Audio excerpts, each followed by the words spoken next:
On this episode of the China Unscripted podcast, the dreaded national security law is out, and Hong Kong will never be the same.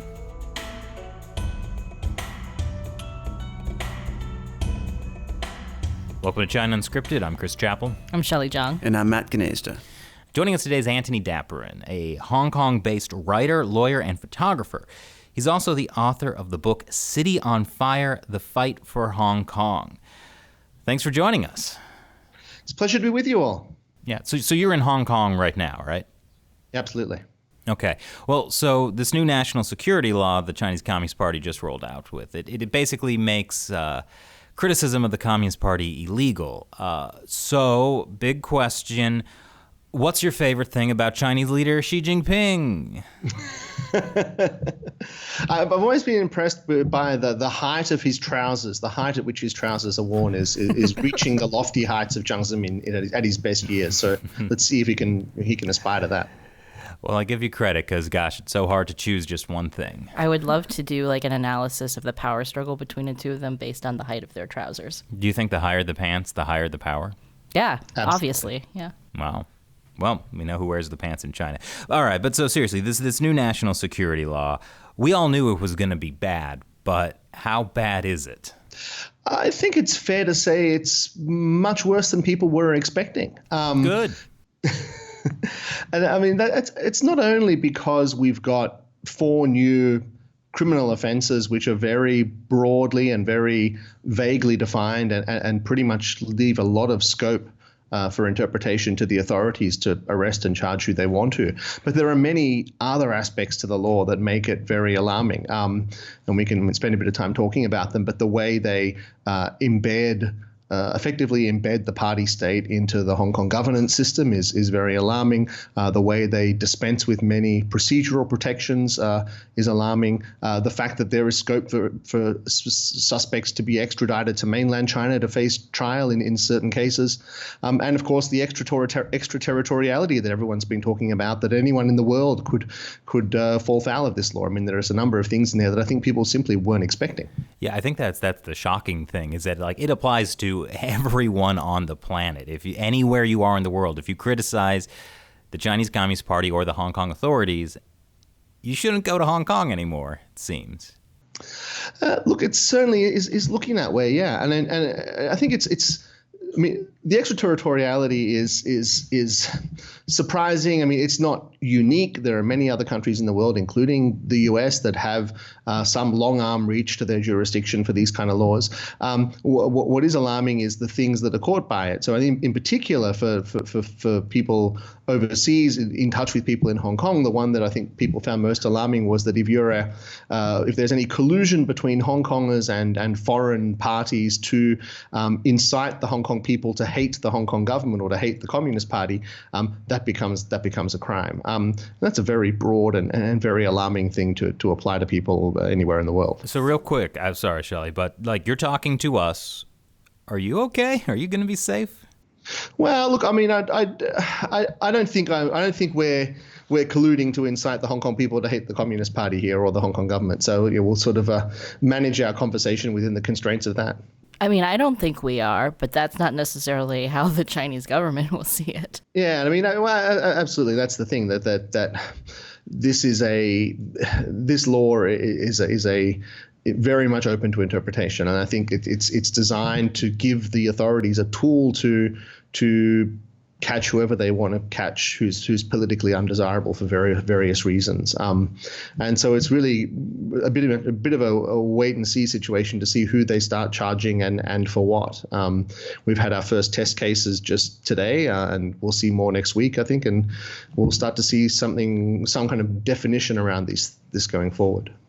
So if we start to cross over into dangerous territory, will one of those nice Hong Kong policemen show up with that purple banner that says, "Careful, you might be violating the national security law"? Yeah, the purple banners were quite remarkable, and just think one of the many ways that people have been surprised about the scope of this law. I think people were expecting, again, that there would be laws against secession and subversion. That was already telegraphed.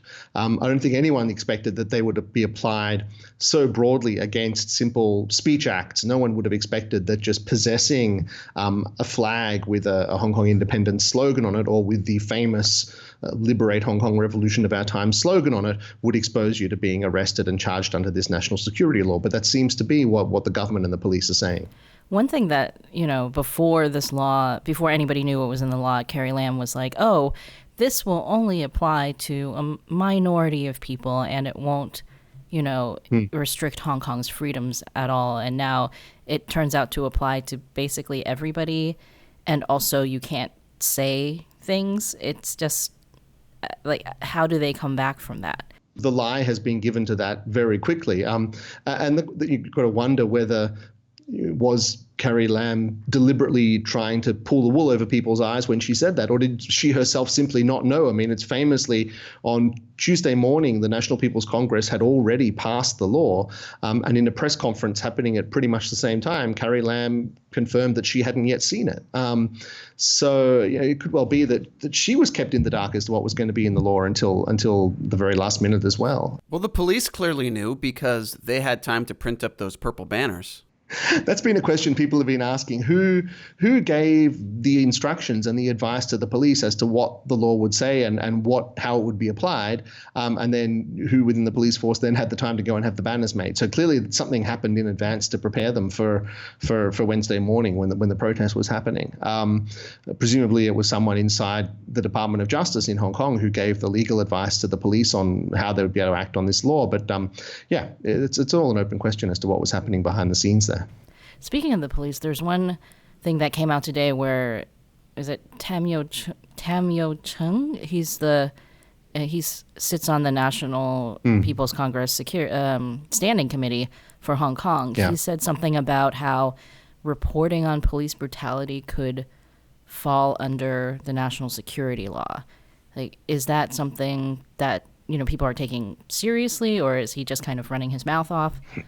He's well known for running his mouth off. I think what he had said, or at least the version that I had heard reported, whether it was from him or another pro-Beijing politician, was that spreading rumors or trying to incite hatred against the police for example, alleging that police had killed people in Prince Edward Station on 31st of August last year, which is sort of a famous protester conspiracy theory that has been doing the rounds really for almost the last year. And so he was sort of saying that spreading rumors about that or trying to incite hatred towards police around that sort of information might fall under the national security law.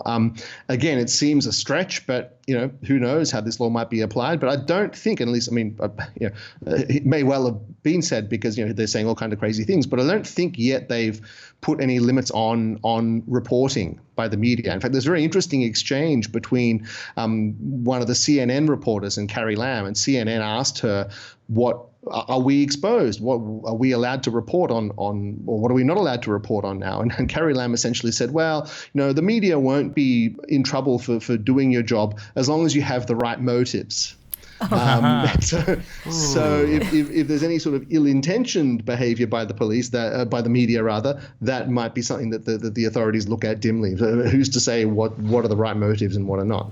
It almost seemed like she was kind of making a joke or something. Like she was like, haha, as long as you're not going to do collusion, and then kind of laughed. So yeah, right. Like, that's not a way to make the media feel better. No. Well, I think one of my favorite takes on this was by Kevin Carrico. We've had him on the show, where he basically says, like, the only response to this national security law is to look at it and laugh. Because there's no point in like analyzing what like any of the articles say, because it's essentially the Communist Party saying the rule of law in Hong Kong is over. They can do whatever they want. I mean, I got to say I have sympathy for Kevin's viewpoint on that. But that said, it is. I don't think that means that we shouldn't bother looking at it, because it's obviously a serious piece of law and it applies to us in Hong Kong, and we do have to make some efforts to try and analyze it and try and draw some parameters around how it's going to be applied. The problem is, I think, that the traditional tools that lawyers in the Hong Kong legal system have used to do that aren't really applicable here. This is very much a creature of the mainland legal system. It's going to be interpreted by the National People's Congress in Beijing. it almost needs a Chinese lawyer to advise us on how it should be understood, because I think that many of the terms and the usages in there won't be unfamiliar to a Chinese criminal lawyer, for example, who's used to working within the Chinese legal system. So it may be interesting just to see how the Hong Kong courts try and approach this. Do they try and come up with their own guidance or their own interpretation, or do they call in Chinese lawyers as expert witnesses to sort of give the court guidance as to how they should be interpreting this thing? I mean, it really is I agree, it is a black hole in China, in Hong Kong's rule of law, very much. But I guess Kevin's making a facetious rhetorical point, but it's very much sort of something that we have to take seriously here and try and figure out how to live with. I just find it amazing that, like, this whole year-long protest movement began basically with this extradition bill. Like, that's what caused this whole thing to begin. And now part of the national security law is you can be extradited to mainland China for trial. Yeah. It just looped back in on itself.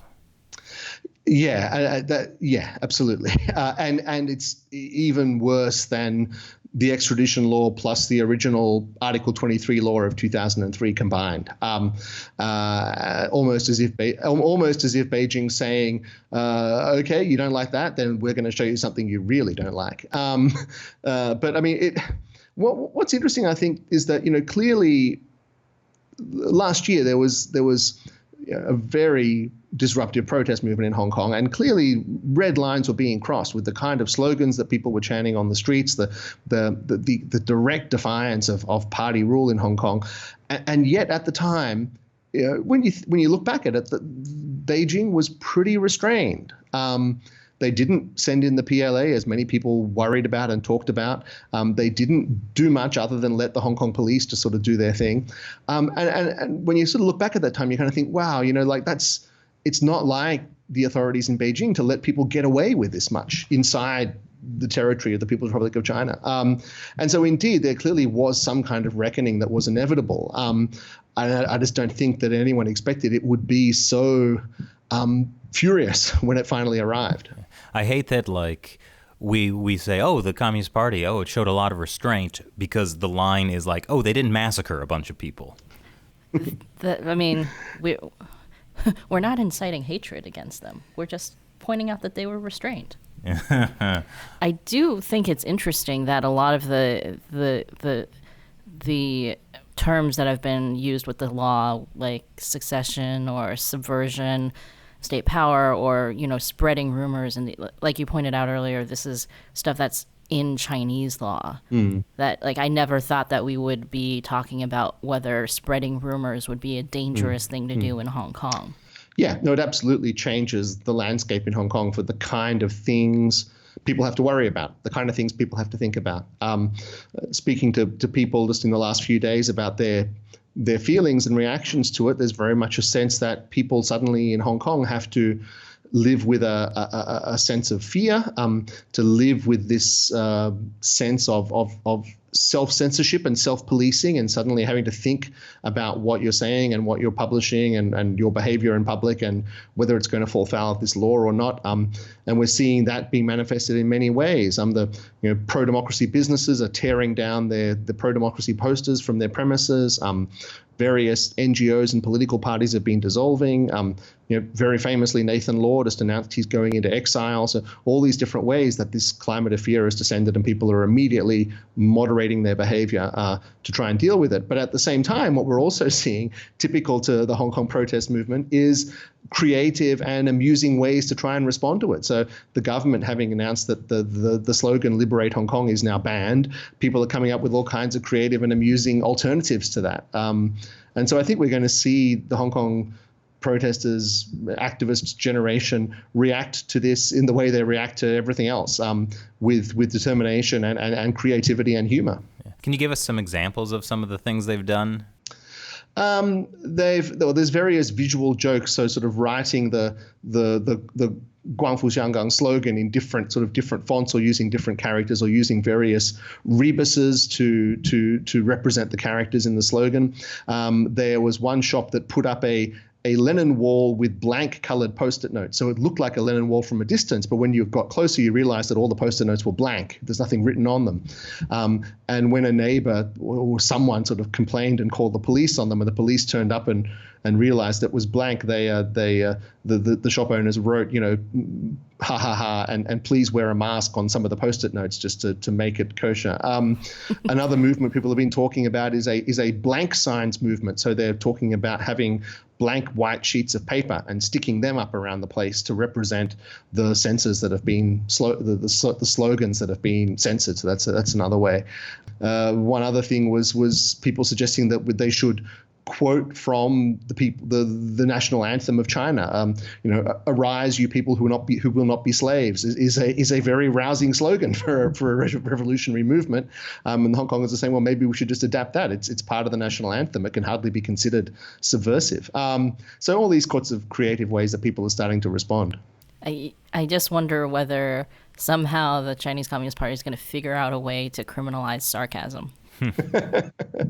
Yeah.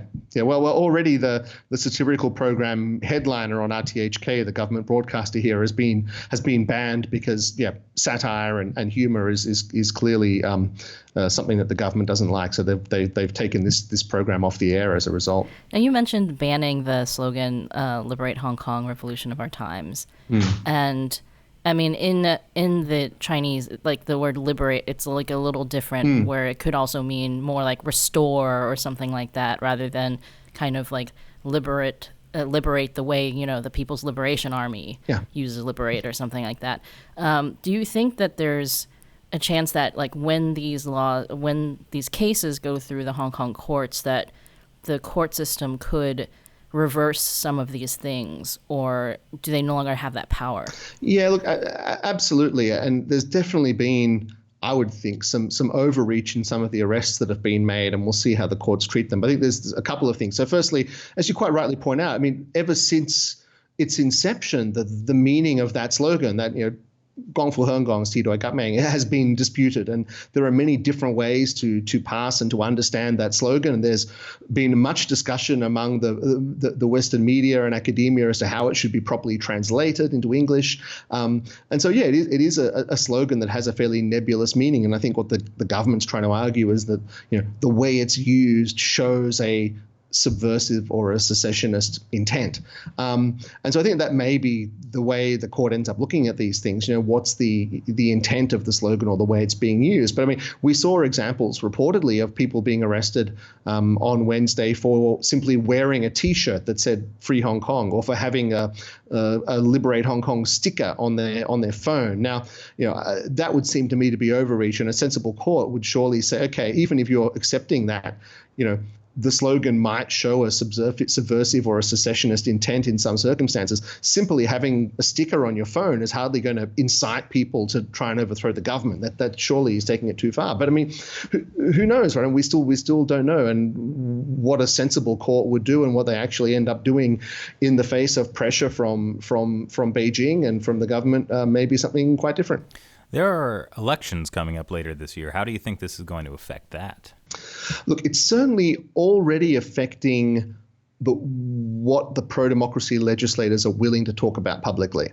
The law makes very clear that anyone who wants to run for election in Hong Kong must sign a declaration declaring they're going to uphold the basic law. And it's been stated clearly that because the national security law is annexed to the basic law, it's part of the basic law.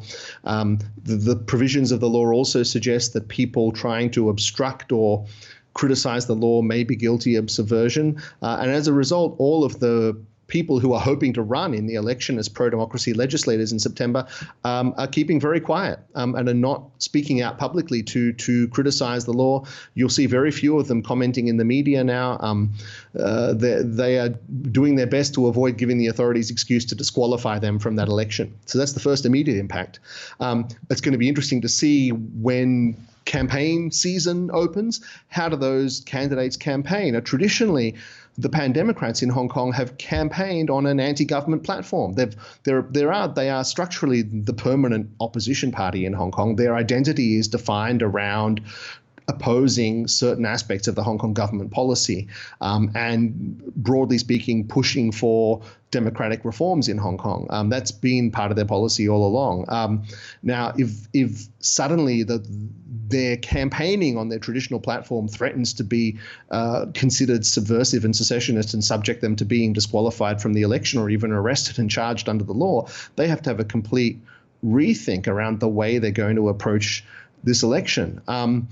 That said, I think still the majority of the population are very much against this law, and I think they would like to support the pan-Democrat candidates in the election, as they did in the district council elections last year. So we may end up with this situation where we have pan-Dem candidates effectively speaking in a kind of coded language to an electorate base that also understands that they have to do that and understands the coded messages that they're receiving and sort of responds accordingly. So it's going to be a completely different dynamic, I think, in this election than any previous election in Hong Kong, and just really interesting to see how it pans out at the end of the day and what the results are, frankly. I mean, it seems like even if the pan-Democrats are able to win a majority of the seats, or as many of the seats as they can win in this rigged system, it seems like they can't do anything. Right. I mean, it would be, given the structure of the legislature, and in particular that we have half of the seats elected by popular election across the geographical constituencies, but half of the seats elected by these small circle special interest groups, which are largely locked up by the pro-Beijing business lobby.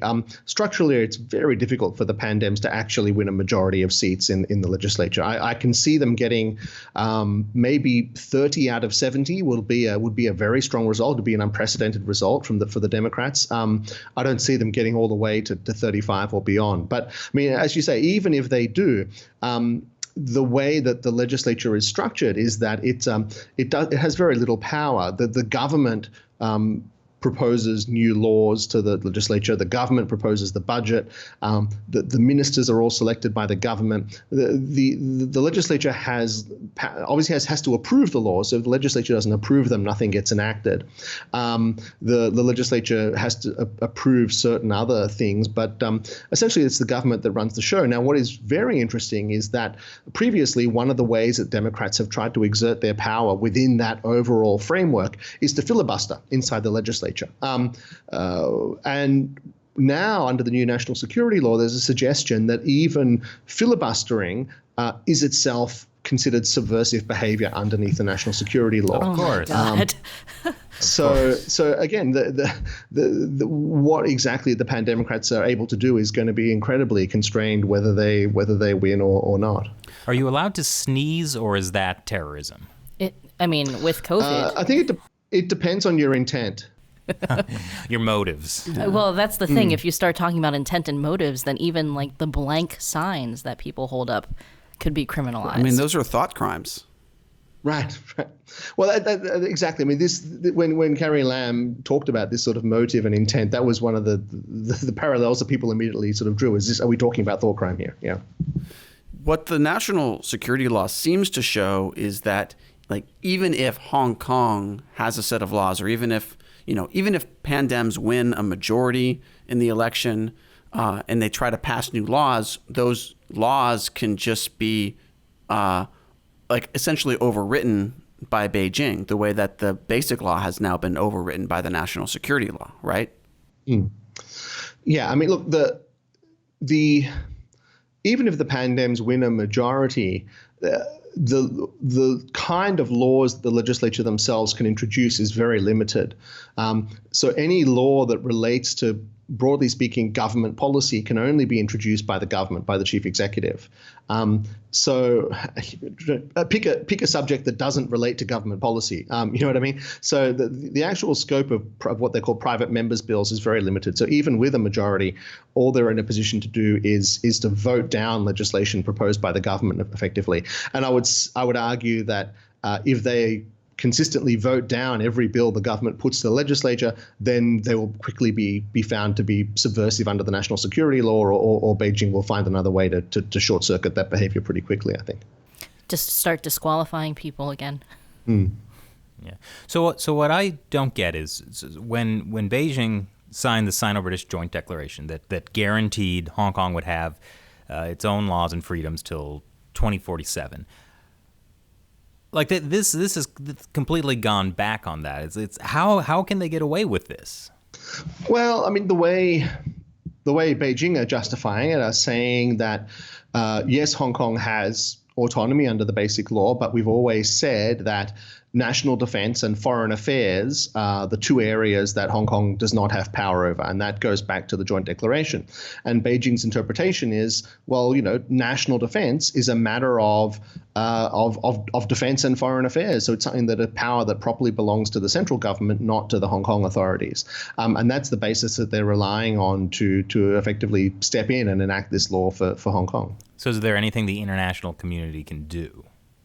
Well, I mean, not really. They've passed the law already in spite of the actions already taken by the US and by very broad condemnation from many other countries. I mean, I think it does help that the international community is continuing to pay attention.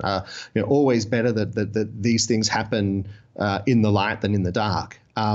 I think that Britain's offer of residency to a very large proportion of the Hong Kong population under the BNO scheme is helpful. I mean, obviously, Beijing is saying that it's illegal; they're unhappy with it, but I think it clearly is helpful in the sense that it puts some pressure on Beijing not to behave too outrageously, because indeed, if they behave so outrageously that it causes that number of people to leave, that's going to be, I think, ultimately bad for Hong Kong. And so I think that these sorts of things do at least cause Beijing to moderate their behavior within certain acceptable parameters, we would hope.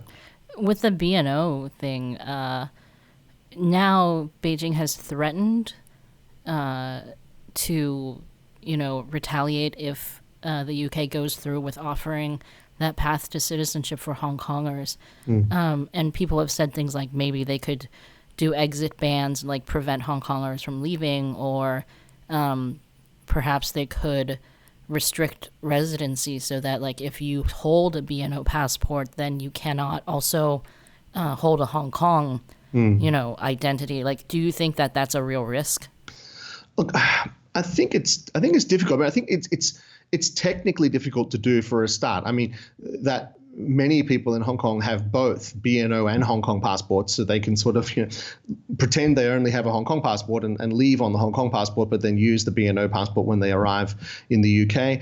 They could transit by a third country. It seems to be practically very difficult to do. But yeah, indeed, China could take extremely extreme steps, require everyone to declare second nationalities, require exit visas, all these kind of things. But that would be, I mean, I'm sorry about that. No problem. What was your motive behind that sneeze? I know.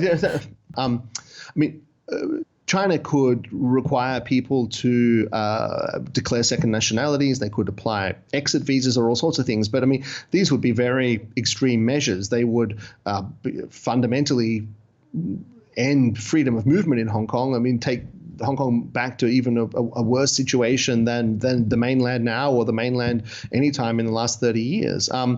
And effectively would be holding 3 million people hostage, which again, never say never with the Chinese government, because pushed, with the right buttons pushed, they're capable of all kinds of measures. But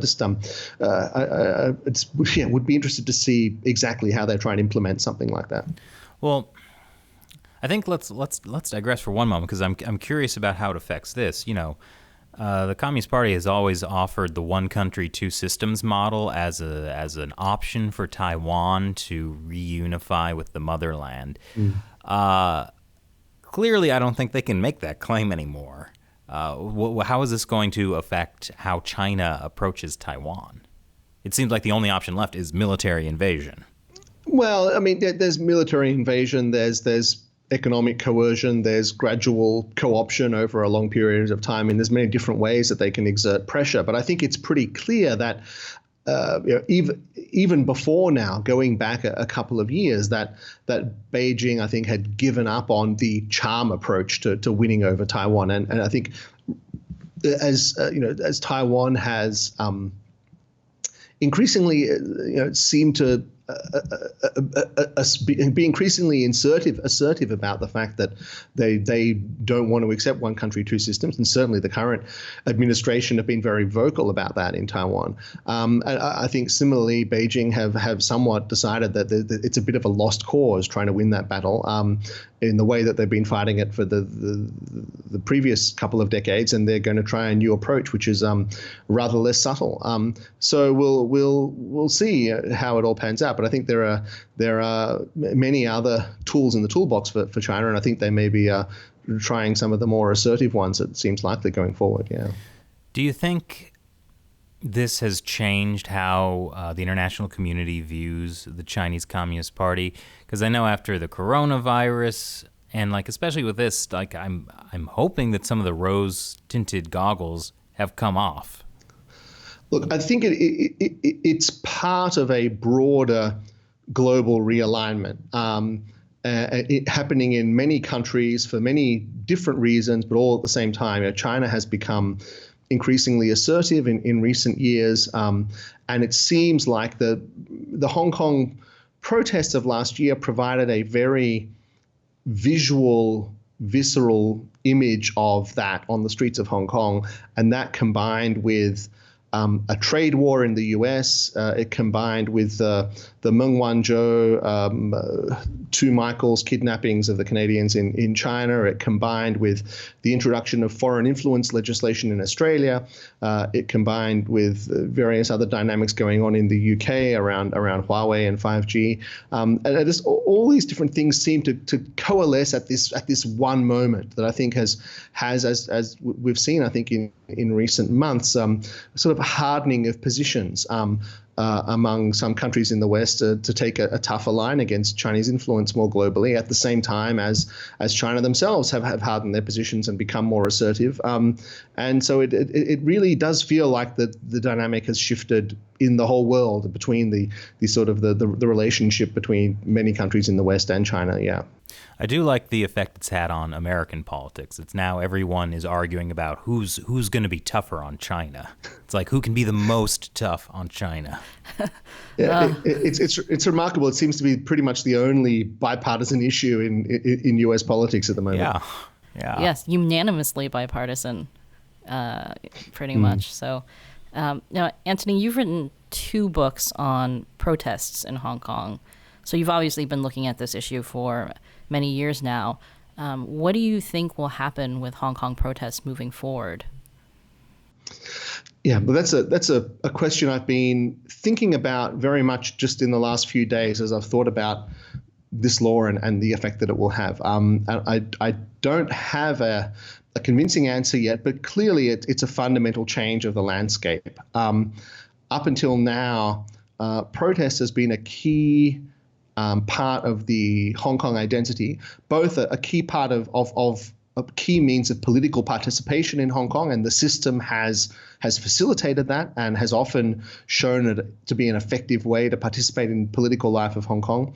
And it's also been a key part of the Hong Kong identity, I've argued in my books, that Hong Kongers by protesting against, in particular, encroaches on their rights and freedoms from the government and from Beijing, are performing their identity by protesting. And that's why I think protest has had such a key role in Hong Kong, not just in the 20-odd years since the handover, but even going back decades.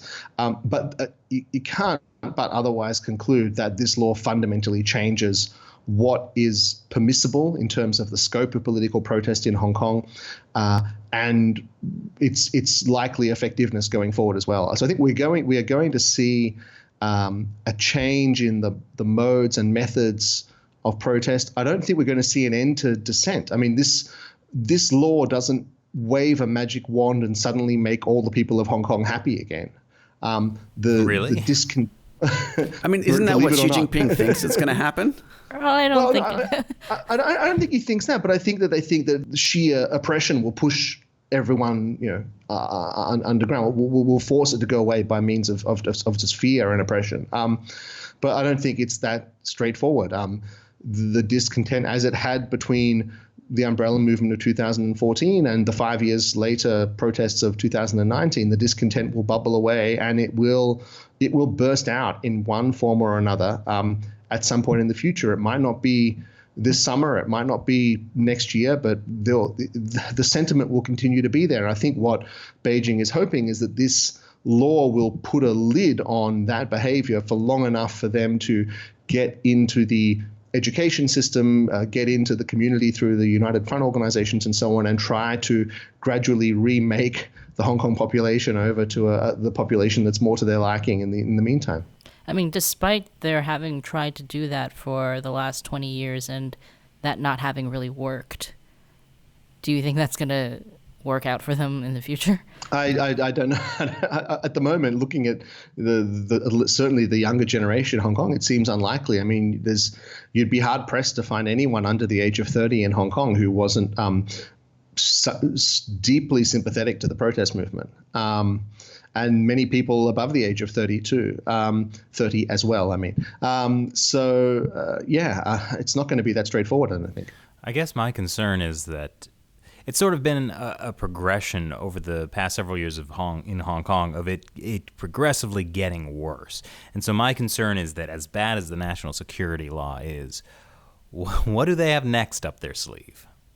But I don't think they need more tools. The national security law is pretty broad sweeping. I think it's just going to be interesting to see what they do with it. I mean, bear in mind that one of the key things in the national security law that people weren't expecting, that came as a surprise, a few weeks ago when it was first announced, was that it will permit mainland states' security organs to set up a presence and legally operate in Hong Kong.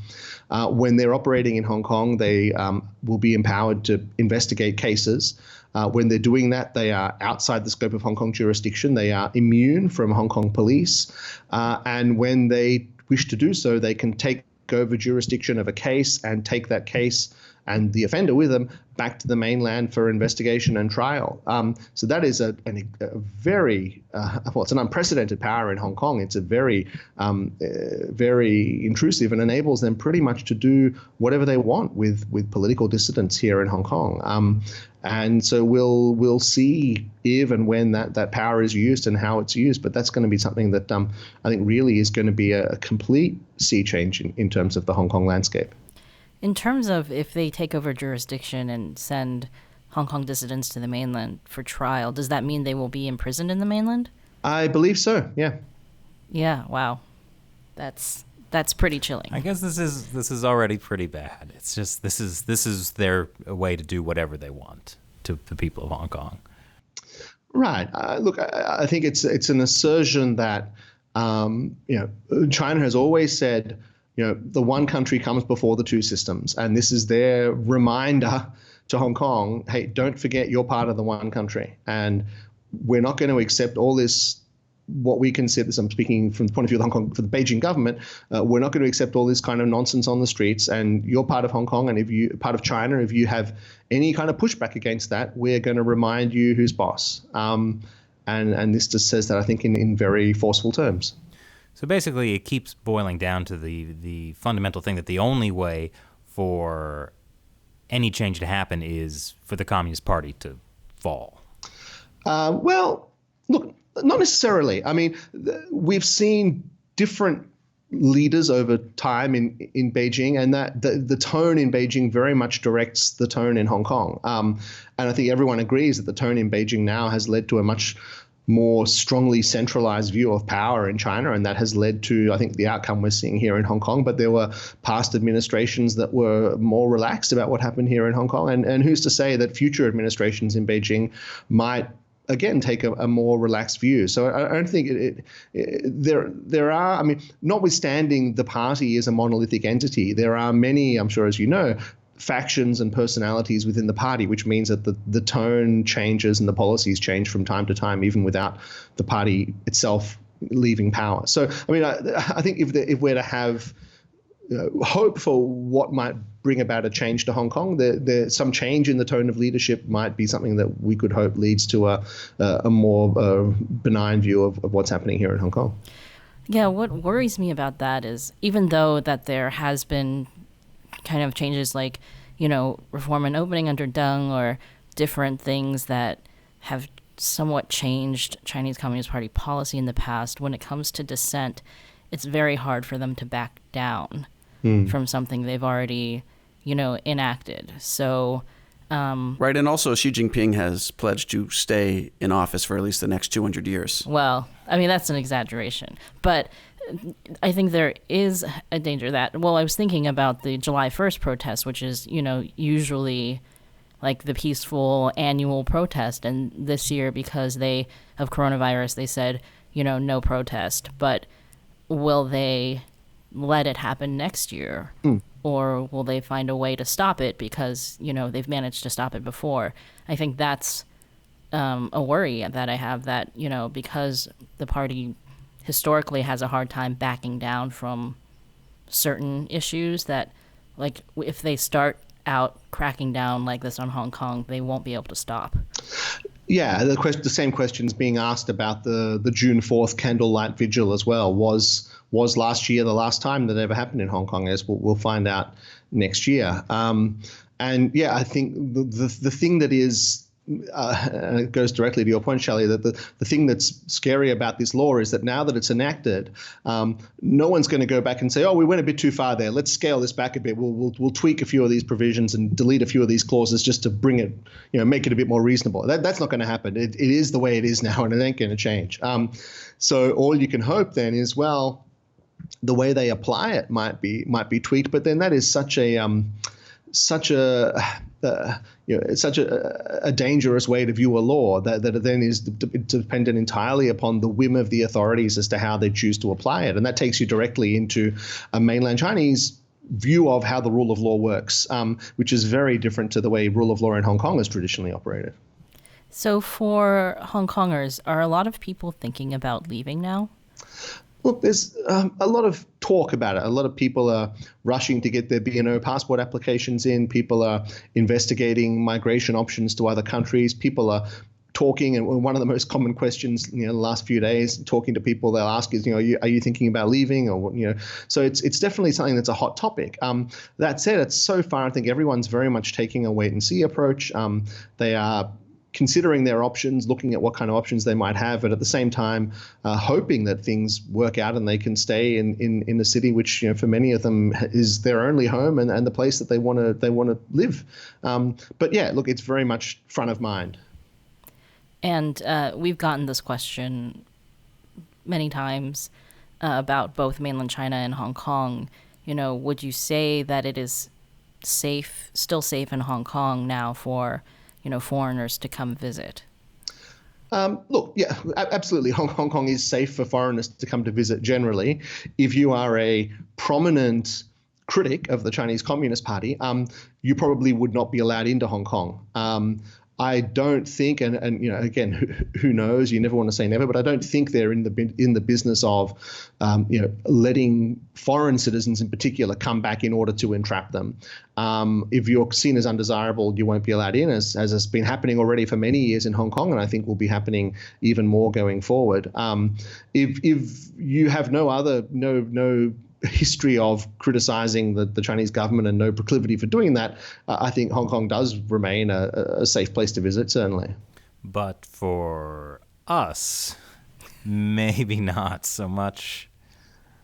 Well, I mean, you guys might want to have a second thought. Yeah. Yeah, we never made it to Lantau Island. I'm sorry, Matt. Well, at least we we're at the airport, which is on Lantau Island, right? Oh, that's true. Yeah. Can you offer some words of hope here, Antony? I feel like Justin Trudeau answering that question about President Trump's reaction to Black Lives Matter. Words of hope. Look, I mean, I've said this all along, really. in response to similar challenging times that Hong Kong has faced. And I always find hope in the Hong Kong people. They are so resilient, so creative, so proud of their city. And I just always have really great faith that the Hong Kong people will pull through and will find a way to make their city the place that they want to live in and to mold it in their ideal image. I just have faith that the Hong Kong people will pull through and will restore Hong Kong to whatever they want it to be. So I think that that's really my hope, is just to look at the strength of the Hong Kong people themselves. Well, thanks so much for joining us today. You write a lot about Hong Kong. For anyone listening, where can they go to follow you? And give a little plug to the books as well. Sure. I'm on Twitter at AntD. That's ANTD. That's probably the easiest place to find me. My new book is called City on Fire, The Fight for Hong Kong. It's published in the US, the UK, and around the world by Scribe Publications. And it looks at the protest movement of last year in a long historical and cultural context, and tries to make sense of the moment that Hong Kong found itself at last year. I probably need to write a new afterword given the events of the last few months. Can that book be sold in Hong Kong anymore? Well, that's a great question. I mean, it is at the moment. And look, it's not a subversive book. It's not advocating any particular viewpoint. It's not pushing any particular agenda. It purely reports on the events of last year, reports on the many sort of historical events that relate to that, and engages in some cultural and political analysis. So I don't see it as the kind of book that the new law would target. I don't see any basis on which it would be illegal. But that said, people are afraid now, and I can see bookstores being afraid to stock it just because they think, better be a bit cautious here and not do anything that's going to accidentally step over any lines. So, there's no reason why it shouldn't be sold in Hong Kong, but who knows how people will choose to self-censor. Well, what were your motives when you wrote that book? All right. Well, yeah, thanks again for being on. I'm sorry we, for the foreseeable future, won't be able to do an in-person interview in Hong Kong, but it was great having you on again. Sure, it's been a pleasure. Well, I'm glad he was able to kind of find a positive note to end on. Yeah, Hong Kongers are having a pretty rough time right now. But, I think I was, when the law first came out, I was like, oh, this is terrible. This is really bad. This is like mainland China bad. And then I was talking to a protester, and she was like, most of the protesters I know, we're not that worried about it because we're used to oppression. Because she's in her 20s, and she was like, oh, we kind of grew up under like encroaching, limits on our freedoms. And she was like, when it came into effect, my friends and I, we were all messaging each other things like, good morning, I feel so patriotic today. And, hi, I love the country and the party. So, people They're still finding the humor. They're still finding the humor in it. And I think, like Antony said, that's one way that they're really kind of standing up to the law and pushing the boundaries. Authoritarian regimes, like humor, like they hate being laughed at. So that's one of the most effective tools. I mean, I wasn't kidding when I said, I wonder if they're going to find a way to somehow criminalize sarcasm. Like they're kind of doing it with the national anthem law, actually, in which you're not allowed to mock the national anthem or parody it or whatever. Won't this mean, though, that somebody in the Chinese legal system will have to become an expert on sarcasm so they could properly, tell what's happening? And this will mean the Communist Party will develop a sense of humor. Oh, yeah. And that will tear it apart. Oh, what a virus to bring to the Communist Party, a sense of humor. Yeah. Wait a minute. Is that what we're doing? I somehow don't think we're having that kind of influence on the Communist Party itself. You never know. I'd like to picture Xi Jinping secretly watching us. And laughing. Peng, 快起来. 过来. Check this out, right? Oh my gosh. I mean, I think, though, we didn't really appreciate Hong Kong while we were there, guys. I mean, I didn't appreciate getting tear gassed. No. I mean, I think I was thinking more like where we were staying in Hong Kong. Oh, the in Wan shady Chai, red light district. On the border of the red light district for a month. Yeah, I definitely got propositioned several times. So I was like, oh, it's like next time we have to try to stay somewhere else. Oh, well. Yeah. I'm going to miss... I'm going to miss many things, but there was that one hole-in-the-wall place that had like this macaroni and cheese and sliced pig cheek. That goes dish. back. We did that in 2016. 2016, yeah. So. Yeah, I always wanted to go back there. Now we can't. Yeah. Well, Also, we can't have those McDonald's chicken and pineapple sandwiches. Oh my gosh, those were you're really right. good. we eat the worst food in Hong Kong.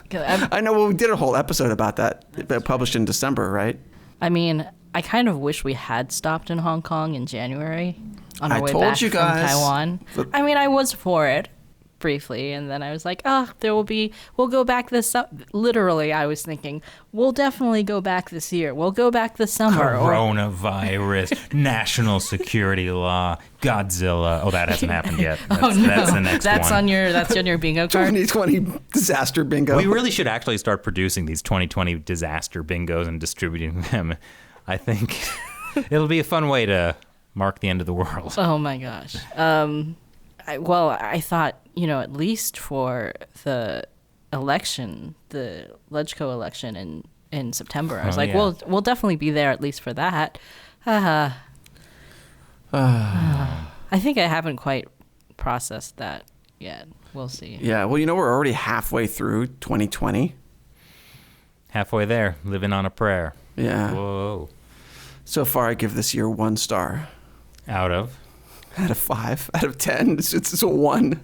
Well, the thing is, what will 2021 be better? Can it be worse? Yes. Actually. On the you're America right. Uncovered Instagram, I posted a meme where I'm describing something visual. This always works very well. It's like a guy looking at a shooting star, and he's like, oh, a shooting star, next pane.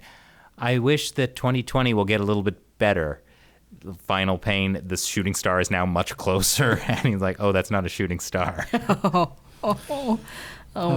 Well, what was your favorite thing about our time in Hong Kong, guys? Oh, are we talking about like all of the times we've been there? Yeah. Why not? All of them. Or unless you want to talk about specifically the last year. I'd say in general, it's seeing the spirit and the humor of the protesters, like how clever they were, how adaptive. Be like water. That was their motto. Well, the second time around. They definitely learned from the first time around. They did. But yeah, just like the humor and art, like it was incredible. I have fond memories of the umbrella movement. Remember when... So this is now 5.5 years ago. And remember that night we stayed in a tent? And I took that glamour shot of Chris in the tent. Oh, yeah. But I mean, like, the staying in the tent was uncomfortable, but, like, the whole, like, Admiralty setup with the tents and, like, the places where students could do their homework and just the spirit of the place, I really loved. Well, I'm going to miss the pineapple buns. No, actually. Oh, God, the pineapple buns. We can't have those again. They just Yeah. Oh, the Macanese egg tarts. Well, Yeah, well, Macau was a lost cause for us anyway, Yeah. right? I think I still will never forget the first night we were in Mongkok during the umbrella movement and somebody recognized you for the first time. Oh, yeah. Because we had 66,000 subscribers in 2014. This is the first time we had ever been anywhere for the show.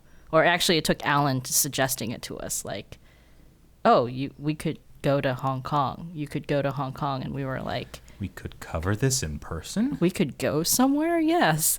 And just like that first night being out there, and you were doing a stand-up, and I was kind of standing to the side. Someone came up to me and was like, is that Chris?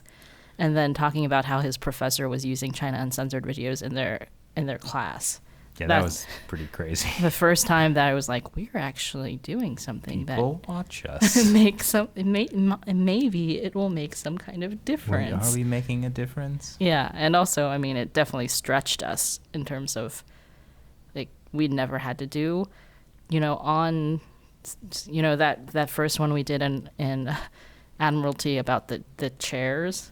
Oh yeah. Like the dangerous weapons of the umbrella movement, and it was like joking about people making chairs for the students to sit on so they could study at the campsite. Like, and remember how our cameraman Alan was always like, "We're gonna do like a Michael Bay shot," and he had these like expansive, like beautiful shots. A Vice style documentary involving exploding watermelons. There's also exploding watermelons. It was a good trip. Oh yeah, he edited an exploding watermelon into an episode for some reason. Yeah. I forgot about that. Yeah. I think we took it out. We took it out. We took it out.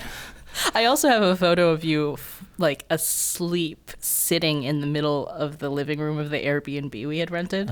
Yeah. Like we were just so tired. You were just like sitting there when we were working on an episode and you just fell asleep. Oh gosh, yeah. I'm now taken back to that room and like this horrible, like ultra sweet, horrible coffee they had that like just gave you a headache, but like didn't really keep you going. Just like this constant fight against all sleep the worst and rest. parts. All the worst parts about coffee. Speaking of Yeah. coffee, Matt, where are you going to get that BTS coffee again that you were drinking in Hong Kong all the time? Well, no, they have it at the Asian store near where I live. So Okay. Do they? So yeah, there's an H Mart that has it. Really? Yeah. Because I bought you one from an H Mart in Manhattan once. Yeah. But now they don't have it anymore. Oh. Well, no, then my life's over. Okay. oh man, just wow. I mean, I am sad too because Hong Kong was the last place in China I could go. Taiwan? Taiwan's another country, Chris. Just wait. No, don't say that. Okay, maybe we should go to Taiwan while we still can. Now that's what you're making me think. But hey, just imagine like how sweet it will be when we can go back to Hong Kong and mainland China. Oh my God, it's gonna be amazing. I cannot wait to go back to mainland China. It's gonna be totally different than anything I remember though. Yeah, I haven't been to China since I was a child in the 90s. So it's it's kind of what the Hong Kongers say, the whole thing about, someday we will all meet under the pot. And the pot is the Ledgeco, because you know how there's that area under Ledgeco, the round area where like people would protest. Oh yeah. They call that part, the pot, because it looks like a pot. And then, so there have been, protest art, and like one of the slogans is that like someday we'll all meet without masks on, like under the pot. Like this, and like, one day we will win this fight. So yeah, that's kind of our being under the pot. Like when we can go back to Hong Kong and we can go back to mainland China. Maybe not today, maybe not tomorrow, but someday, and for the rest of their lives. That was very good. Did you come up with that? I did. I invented that line right here, right now. Wow, that's nice. I guess, like some people, like, our problems don't amount to a hill of beans. Oh, no. Anyways, this is the start to a beautiful friendship. Thanks for watching this episode of China Unscripted. Once again, I'm Chris Chappell. I'm Shelley Zhang. And I'm Matt Gnezda. Play it again, Chris.